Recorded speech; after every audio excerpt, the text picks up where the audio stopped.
It's my privilege now to request the chief guest of the 14th Convocation, Dr. V.K. Sarsawat, to deliver the Convocation address. Dr. Sarsawat. Good morning.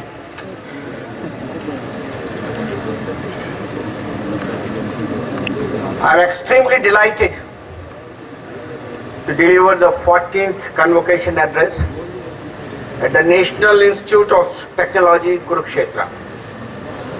My warm greetings to Shri Bakshi, the guest of honor, and what an enthralling talk and speech he gave just now. We are all so much excited and really inspired.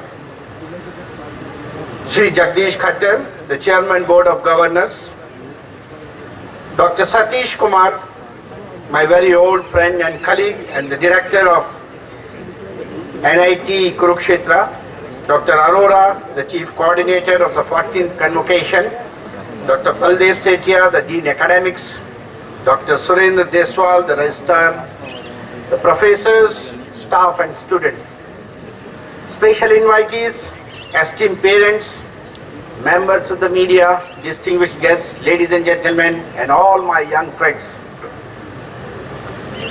At the onset, I would like to thank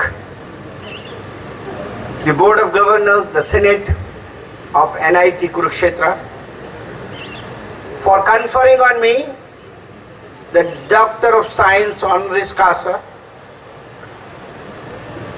I consider this as a great privilege and would like to dedicate this honor to a large number of my colleagues, friends from academia, industry, my team members of last 40 years, and one of them is sitting here right across your director, Dr. Satish Kumar, who have been responsible for bringing self-reliance in the area of missiles and the missile-related technology for our country. Certainly, it's a day of honor for me, and I would like to say thank you for all that. I would like to congratulate all the students of NIT Kurukshetra on their accomplishments of acquiring knowledge, resulting into awards of these degrees. My greetings to the great teachers who worked very hard in shaping the young minds. I also greet all the parents who inspired their children towards studies and provided them the resource and the environment for growth. Whenever nowadays I come to address any convocation, I try to bring only one point among the young people, and that is how to take a leaf from the history into the growth journey of our nation. And that's why when I was writing this speech today, I thought the only thing I can communicate to you is the science and technology for India's transformation. The science and technologies for India's transformation is something which we will talk in the next 15 minutes. Friends, you are graduating at a time when our nation is surging forward in all fields. Just now you heard from Mr. Rajesh Khattar, Mr. Bakshi. The knowledge that you have gained, the opportunities and options that you have, affords you the freedom to choose your area of interest, the choice many of your previous generations did not have. You are today empowered by the knowledge, now have to fortify it with your personal qualities like honesty, hard work, sincerity, and integrity, and top it all with a sense of pride to serve the nation. I am quite confident that you will have the most rewarding experience in the years to come. Friends, knowledge is the foundation on which India needs to build and grow. Who else could help India if not the young engineers with right qualifications like you? Here I would like to quote Dr. Radhakrishnan, our former President of India, who said, to quote, "A life of joy and happiness is possible on the basis of science and technology. The end product of education should be a free and a creative man." Let's look at the history of this particular domain of our growth. Our country has produced great visionaries and leaders who shaped the destiny of the nation post-independence. The vision of our first Prime Minister, Pandit Jawaharlal Nehru, gave birth to the modern India through science and technology. He strongly believed that it is only S&T that can bring prosperity in our country and alleviate hunger and poverty. His vision was converted into action by Shri Homi Baba, who pioneered nuclear energy program and created world-class institutions like TIFR, Baba Atomic Research Center, IGCAR, and a few others. Alongside, Dr. Vikram Sarabhai laid the foundation for space research and created ISRO, which has blossomed into a competitive world-class organization leading to large number of satellites, journey to moon and Mars, and the latest one where it launched 104 satellites in different orbits in a single launch. Dr. Swaminathan, the father of the Green Revolution, gave self-sufficiency in food production and provided food security to an ever-increasing population. Dr. Kurian, the vanguard of White Revolution, enabled India to be reckoned as the largest producer of milk and dairy products. Dr. Kalam, the proponent of developed India, provided strategic security to our country by developing and producing number of missiles despite missile technology control regimes. Friends, all this could be achieved because the thrust of the nation was in creating an ecosystem for science and technology by setting up world-class institutions like BARC, TIFR, CSIR labs, IGCAR, ICMR, DRDO, ISRO, IITs, NITs, and in institutions like yours, IIMs, industrial units for steel, energy, textiles, pharmaceuticals, defense, both in private and public sectors. All this has brought India into the league of developing nations, with its GDP growing at a very healthy 7 to 8%. World is looking at us with hope and willing to invest through FDI in different programs. This is a wondrous opportunity with 450 million young dynamic youth like you, with energy to transform India into a developed nation. Friends, this is a very nice story, but despite such outstanding efforts, the fruits of science and technology did not reach the millions at the bottom of the pyramid of our society. And the result is for all of us to look at. 300 million rural Indians live below poverty line. 833 million people, two-thirds of our population, live in villages. Contribution of agriculture to our GDP is only 14 to 15%. And our farmers are hungry despite food stocks of more than 260 million tons. 42 of our children under 5 are underweight and malnourished. Infant mortality is 44 children out of 1,000. India is facing urbanization at an unprecedented scale. 30 people leave rural India per minute. By 2050, half of Indian population will be urban. 300 million people will still do not get electricity. So friends, as a nation, there are aspirations. And what are those aspirations? And we all have to work towards meeting those aspirations. We the people would like to be the citizens of a united and vibrant democratic country that is self-confident and is strategically, physically and financially secure. We would like the country to be self-sufficient, both qualitatively, quantitatively, in meeting basic human needs of nutrition and health, energy and habitat, education and connectivity habitats that provide us climate-neutral ambience. Thus, it would be a prerequisite. Our farming communities would benefit from climate-resilient, environmentally, financially remunerative, and globally competitive agriculture practices. Every citizen, irrespective of his or her place of residence, will get clean drinking water in adequate amounts, enough power 24/7, and facility to communicate with not only fellow citizens, but our brethren in any part of the world. We would like to live in clean country with pride in our natural heritage, lead the world by reconnecting with our ancient wisdoms, carve out a niche for ourselves on the global stage. So what is the way out? If we are to meet all these aspirations, so there is a road to transformation, and that's what we'll discuss. In order to meet all these aspirations, our people Our Honorable Prime Minister said, it is our scientific capabilities that will determine our ability to overcome challenges which lie ahead in areas such as climate change, clean energy, environment, friendly technologies, water management, affordable healthcare, food security and biotechnology. Solutions must be found in timely manner and must move out of the laboratory quickly and find wider acceptance. There is a very famous futurologist, and all of us who are practicing today, he has given a report which showed that there are 9 disruptive technologies that provide to revolutionize the world as we know it. They are big data, automation and artificial intelligence, Internet of Things, micro electromechanical systems, nanomaterials, biotechnology, terahertz imaging, advanced energy systems, 3D printing and so on. He predicts that big data will grow at a rate of 40% per year and about 100.2 gigabytes by 2020. Will be a 50 billion industry by 2017. Big data would create new value propositions for business, cloud-connected cars, Facebooks, personalized marketing, smart factories, and smart energy response system. Automation and AI are starting to get introduced in consumer goods, and this is already $205 billion industry.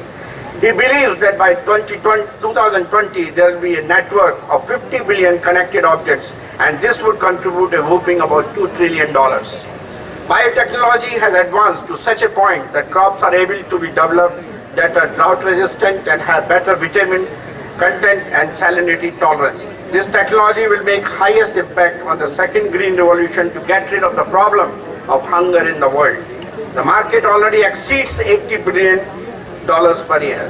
Terahertz imaging extends sensory capabilities by moving beyond the realm of human body.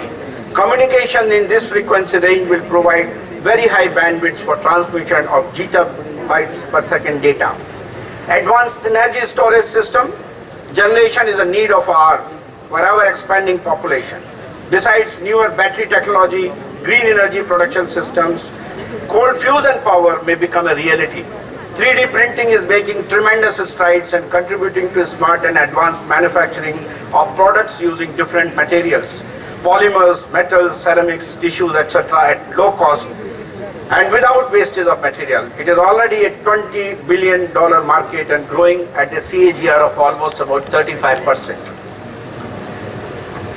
So how do we make use of this? For this, India has launched major programs to take advantage of these disruptive technologies and bring millions of its people out of extreme poverty. These technologies can help raise productivity, improve efficiency across major sectors of the economy, and radically alter how services as education and healthcare are delivered. The programs are Digital India, Smart Cities, Swachh Bharat, Make in India, energy security, food security, skill development, e-mobility, environment and climate change. Friends, these technology just would make a great impact on our GDP, which will account for about 45% of GDP and more than 60% employment in different sectors like financial services, education services, healthcare, agriculture, energy, infrastructure and so on. So what is the way forward if we have to do that? If we have to really make economic impact to S&T and improve our position in the Global Innovation Index, which is at the moment 76 out of the 143, not very good, we have to alter our S&T innovation ecosystem. This would require global leadership in science, engineering, technology, manufacturing and innovation. Excellence is needed in basic research, particularly directed basic research. Excellence is required in applied research, including pre-competitive applied research, particularly in critical technologies. We need excellence in R&D technology development and innovation. I see a lot of innovation in service sector. However, wealth can be created only if we excel in engineering innovation. This should be our area of focus. For this, we should develop high-quality design and manufacturing skills. Design thinking is an essential step to innovation. Among the creativity techniques identified for innovation to create value, design thinking is at the core of effective design development and organizational change. This is absolutely essential for a country because as a nation, design capability is our biggest weakness. Design thinking is characterized by finding simplicity in complexity, concentrate on beauty as well as functionality, improving the quality of experience, creating elegant solutions, and so on. Another area is sustainability, which is an important element of innovation ecosystem. Our focus should shift to minimizing use of energy, material, and wastage. Use green energy and sustainable manufacturing processes. We should shift to circularizing the economy through repair, reuse, reduce, remanufacture, recycle, and so on. To ensure sustainability, the concept of innovating to zero is emerging, which will use disruptive technologies to provide zero emissions, zero defects, zero deaths, zero accidents, zero crime rates, and zero breaches of security. In other words, we have to change the trajectory of our R&D from purely generation of knowledge to generation of value. Innovation without value addition is useless. Synchronizing the efforts of academia, national laboratories, and industries would be the most essential in the ecosystem. Only when this symphony is played, nation will sing the songs of growth and happiness, and this world will recognize us as a great nation. Innovation ecosystem should be supported by government 100% during the phase of basic research and translational research. However, startups, incubators, accelerators, angel investors should start funding during translational phase and set up companies when the innovation process has crossed what we call as the valley of death. Every academic institution, national lab should have a value creation center to support this transfer of innovation from cradle to market. To conclude, I would like to ask you, and this is the question Dr. Kalam used to ask all the graduating students. I am repeating this on his behalf, who is still with us in the spirit. You have to evolve yourself and shape your life. You should write it on a page. That page may be very important page in the book of human history. And you will be remembered for creating that one page in the history of the nation. Whether that page is the page of invention, the page of innovation, or the page of discovery, or the page of creating change, or a page of removing the poverty, or the page of fighting injustice, or planning and executing missions of networking, say reverse. I am sure you would like to do something different, out-of-box missions. What are they? To name few. Will you be remembered for visionary action for the nation like Professor Vikram Sarabhai, Homi Bhabha, Professor Satish Dhawan, or Dr. Kalam in the field of space science, nuclear science, or defense? Will you be remembered for introducing new industrial system products which represent convergence of technologies? Will you be remembered for creating a company which finds a place in the top 100 of the Fortune 500 companies from India? Will you be remembered for creating smart villages by providing urban amenities in the rural areas? Will you be remembered for creating second green revolution? Will you be remembered for modernizing SMEs through the application of ICT? Will you be remembered for discovering or inventing a new phenomenon in basic sciences? Will you be remembered for developing most efficient energy production and storage system? Will you be remembered for action-oriented clean home, clean environment, clean state, and clean nation? Will you be remembered for evolving smart waterways? My dear friends, you may choose any of these dreams, but success in any of them is like an iceberg. People see only the tip of the iceberg, but hidden underneath in water are the building blocks of the success via hard work, habits, sacrifice, massive action, capacity to take failures, persistence, goals, focus, and capacity to take risk. Success remains elusive unless we learn how to climb the ladder of these building blocks. I am confident that the knowledge which you have gained in this prestigious institution will help you to emerge like an iceberg, a winner all the way. Dear friends, belief is one of the most powerful tools behind the success of any person, may it be personal or professional. I cannot resist myself to quote Swami Vivekananda. He said, all power is within you. You can do anything and everything. Believe in that. Do not believe that you are weak. Do not believe that you are half crazy lunatics, as most of us do nowadays. Stand up and express the divinity within you. He also said, friends, the life is short. The variety in the world is transient. They alone live who live for others. The rest are more dead than alive. So friends, let us all live for the growth of our nation and the welfare of our countrymen. Once again, let me congratulate all the graduating students of NIT, Kurukshetra. My greetings and best wishes to all of you for the success in your missions. May God bless you. Jai Hind.